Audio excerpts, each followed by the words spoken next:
Hello and welcome to another episode of Under the Hat. I'm Erin Beck. And I'm Colin Jackson. With only 5 days left in February, March and spring are just around the corner. That also means that Red and Black is almost here. Erin, are you ready for the big week? You know it. Same here. Before that big week, we are ready to bring you news and information about our school and our community. So let's get right to it. Congratulations to the students named January and February Horsham Rotary Students of the Month. January students are Kathy Gia and Noah Moore, and February students are Danielle Nugent and Kyle Henry. Please stop by the guidance office and see Miss Verano for your recognition. A reminder that Special Olympics student volunteer meeting is today. If you are going to volunteer, you must attend one of those meetings scheduled for tomorrow. Meetings are quick, and there will be one at 10:30, 10:45, and 11 o'clock. All meetings will take place in the auditorium. Contact Miss Welsh or Miss Joyce with any questions. The people impacted by the earthquake in Turkey and Syria need our help. We could use new or gently used blankets, winter clothing, sleeping bags, batteries, and flashlights. Donation boxes are located on every floor in the guidance offices. Attention 10th and 11th graders. Are you interested in learning more about our Link Crew program and how you can apply? Then please plan on attending an informational meeting today in room H307, either Learn 1 or 2. Looking to join a sports team? Unified Track Field will begin this spring. Unified Track is a PIAA spring sport for athletes of all abilities. Look for sign-up flyers posted around the school or reach out to Miss Joyce in room B113 for information. Are you interested in volunteering to support the district science fair this Saturday and get some community service hours? If so, stop by and see Miss Fior or Miss Letty in the science department as soon as possible. The Golden Pen Literary and Art magazine is asking for any final submissions to be considered for publication in the yearbook. All submissions are due by Wednesday, March 1st. Submissions are to be emailed to Miss Pruce. Winners will be notified via email by the middle of March. On Wednesday, February 15th, Madrigal's Women's Ensemble and Concert Choir performed in the 3rd annual Black History Month concert. Students had the opportunity to collaborate with world-renowned baritone Brian Majors.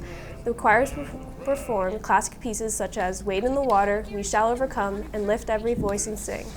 This concert included poems read by student leaders and featured many high schoolers on a variety of instruments. Shifting from music to sports, here's Ben Zoller's summary of the conclusion of our winter sports and springing ahead to the most exciting time of the year, Red and Black. Take it away, Ben.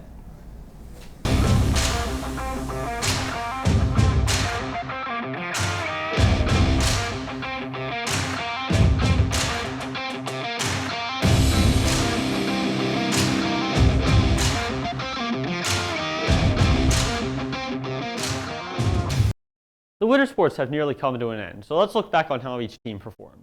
To start, HH Cheerleading made nationals where they traveled down to Orlando, Florida to compete against schools from across the nation. Something not many people know is that our Hatters ice hockey team combined with William Tennant High School, and they played a full season as one team where they ended with a 3-13 record. Both basketball teams also finished their seasons earlier this month. The boys went 5-11 with leading scorers Kyle Dittis and Noah Schlosser, who finished top 60 in three-pointers made in Pennsylvania. The girls' team went 6-10 with Catherine Randa leading the team in scoring. There are two teams still competing. First team is in action is wrestling. They'll be going to districts this weekend, as well as the swimming team, who is also going to districts this weekend in York, Pennsylvania. State competitions will begin in mid-March. Competing for the Hatters are Kathy Gia, Annie Gia, David G., Spencer Alderson, Sarah Parker, and Jack Juliana, just to name a few. Now here is Alex Ferrante to give us a preview of a big event at HH coming up soon. That's right, Ben. Red and Black Week starts March 6th. I spoke with this year's generals who gave us a preview of the event. I think it turns into, at first, friendly competitiveness, and then it gets more into just a little cutthroat, if I'm being completely honest. But exciting. Everyone's pretty anxious to get it going. Like the Hats events are usually packed with energy and everything, and everyone's just excited for gym week. Then we talked about what Red and Black is and what it means to HH.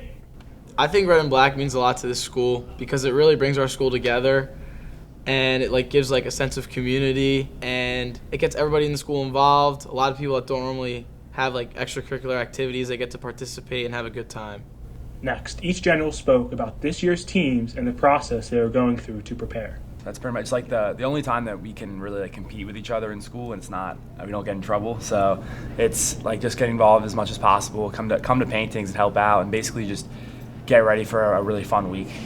New student, it gives them a really good opportunity to like get involved in our school community and maybe like find a group of friends. I mean, it's one of the biggest things that we do at this school, so I think that it really brings like a lot of energy. Both teams then also shared what is special this year and what they are looking forward to. Red Rain, it's kind of synonymous of like knights and kings and queens and royalty. And as we've been winners for the last 3 years, starting our freshman year and winning all 3 years, we kind of felt that we had a little reign of power, so we're looking to keep that going this year. I just went around watching movies, actually trying to get different like cool names. Like I was running through different names, like really stupid ones, but it did come down to Black Heist. We did have a captain's meeting and we narrowed it down. And our events, we're really focusing on getting the right people and the right events, getting as many people involved as possible. That's the most important thing for Red and Black. We're really far ahead in our painting, and the dance team looks great from what we've seen. We've only seen snippets of the dance. Obviously, they're not completely done with it yet, but we're really excited for what we have. But BDT is winning this year, 10-peat. I mean, just seeing the work they put in every night, the captains for BDT, Avery, Sophia, and Annie, they choreograph every dance down to a T. They spend hours doing that outside of school. We're just really excited and amped for the actual week to come, because then it gets down to business. We can't win without you, so. We're ready to compete. We're ready. That's all we have for sports this week. Back to you guys.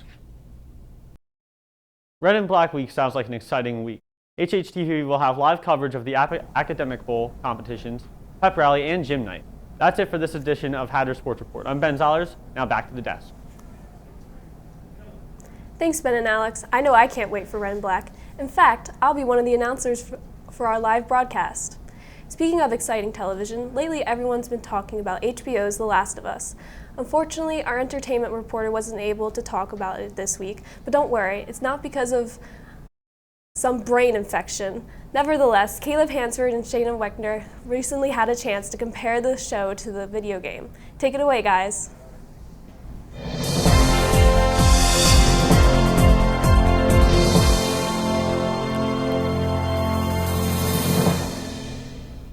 Hello everybody and welcome back to Under the Spotlight. My name is Shayna Wechter and help me in welcoming a new addition to our show, Caleb Hansford. Thank you, Shayna. The main topic in question is HBO's new hit show, The Last of Us, starring who the internet considers the future world hottest man, Pedro Pascal, and his former Game of Thrones co-star, Bella Ramsey. Today we'll be bringing back a favorite medium, the debate. And what is a better way to welcome a new host than good old furious arguing over a fictional world with zombies? The argument is video game versus show. Which is better? I feel like the answer is obvious. The remakes are never better than the originals in any case. In the show, we lose sight of Joel, our main focus. Throughout the first game, this show expands too far as we spend an episode length diving too deep into the backstories of side characters that are just simply left behind. Seems pointless to me. Did you even watch the third episode? The story was full of emotion, passion, and a much-needed peer into the world of chaos that we see and explore through the eyes of not only Joel and Ellie, but these additions like Bill, Frank, Henry, and Sam. These glimpses we get of other lives are glimpses into some possible fates involving our two runaways. But is that time away from Joel well spent? In the game, we spent our entire journey getting to know and love this character, but it seems like in the show, he just takes a step to the side and shares the limelight. Now, the audience is farther disconnected from a character already disconnected from those around him. It's important to get a closer look into the mind and soul of our main protagonist so we can attach ourselves and feel involved in the story. The added storylines just cloud over point of view. Well, I'm sorry you aren't able to keep up like the rest of us. Well, you stay stuck in the past, me and everyone else will be sitting in the front row every Sunday night enjoying the masterpiece. With that said, that'll be all the time we have for this edition of Under the Spotlight. My name is Caleb Hansford. And my name is Shayna Wechter. I hope you enjoyed. See you next time, and back to you, News Desk. Thanks, guys. I'm not sure if I'd want to live in a disease-ravaged apocalypse, but I know someone who probably does. HHTV's own Frankie Medina this week. Frankie had an opportunity to talk to you all about something that can be quite apocalyptic itself, breakups. Here's Frankie with more.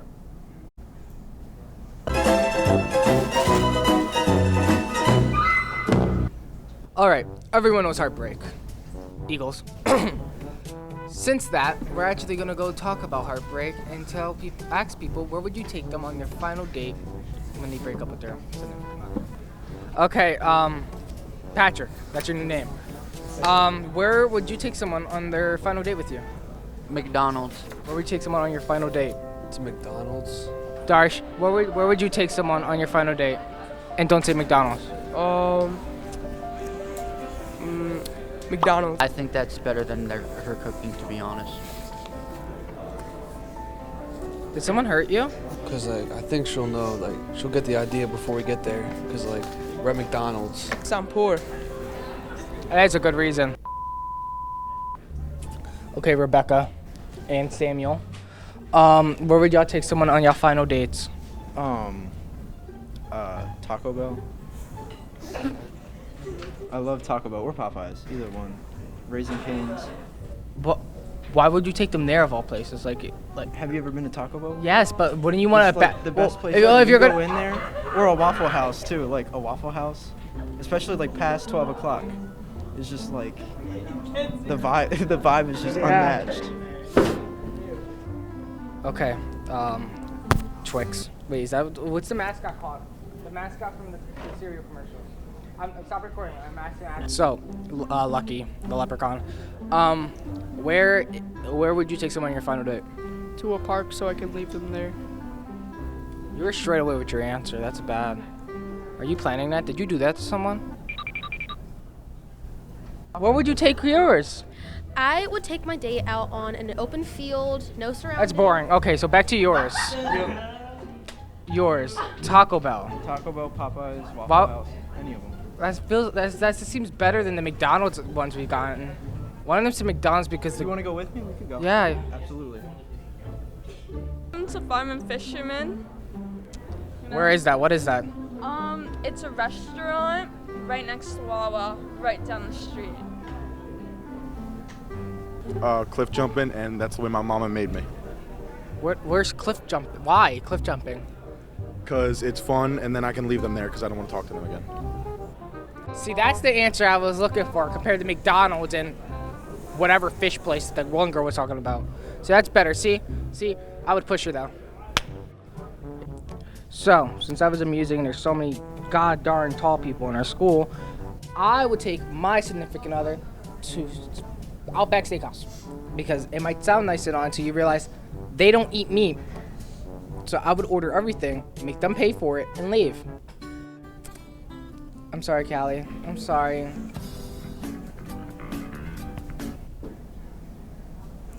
Suddenly, I'm craving some McDonald's. You can never go wrong with a good big old Mac. Some fast food always helps me when I need a pick-me-up. Speaking of pick-me-ups, we have a brand new segment here on Under the Hat, Advice with M. Doc. Here's Emily Doherty with her first new collection of inquiries. Hi, I'm M. Doc. I am not a licensed doctor. However, I am here to give you guys some advice. The doc is in. I've been struggling with money recently. I want to become a millionaire when I grow up. What should I do? Well, my first piece of advice is money isn't everything. It's about what's in here that counts, you know, Mason? I think, however, though, if you're struggling with money and it is a necessary kind of thing, YouTube is a very viable option for you. I think you're very charismatic. I think you have a great screen presence. And I think that with some monetization, you would do great. That's a good idea. Thank you. Hi, Doc. Hi, Lauren. Emily, I've been feeling kind of lonely recently. I've just really want a boyfriend. Do you have any advice for me? Well, you're obviously a beautiful girl. And I think that boys are dumb and that you shouldn't worry about what they think of you. But honestly, you could always just like make a nice little TikTok, like a thirst trap. And then you could get some fans going, and then maybe you could like riz them and get an online boyfriend. Oh, wow. That's great advice. Thank you. Thank you, Emily. Of course. Wow. I'll make sure to do that. Hello, Emily. Hi, Dylan. I'm interested in getting more involved in the theater. How can I do so? Well, what are you looking for? Are you looking for like a lead role? Are you looking for just an ensemble role? Lead role. Lead role. So this show, unfortunately, is already casted, so you can't be SpongeBob this time around. But Honestly, I feel like just honing your craft is just a really important thing. Just practice, practice, practice. And if that fails, can you do a split? No. Can you do like a back handspring? Yeah. Really? Yeah. Okay, well then I think you're good as gold. Thank you. It's nice meeting with you today, Dylan. Nice meeting you too. Well, another successful day in the office. Maybe next time I'll answer your questions. Thanks, Emily. I might be picking your brain soon for advice. As many of you have noticed, the weather has been quite strange recently. Warm and then cold again and then warm again. Here's HHTV's Elliot Kamar to inform you what to expect this weekend.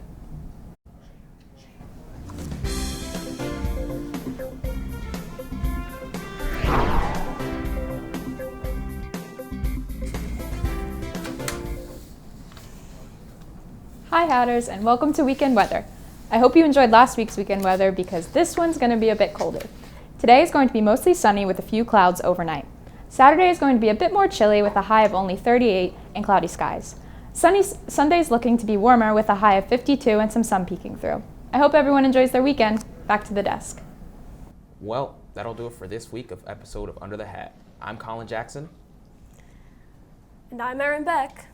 Don't forget, all episodes will be posted on the Hatboro-Horsham School District YouTube channel. Thanks and have a great weekend, HH.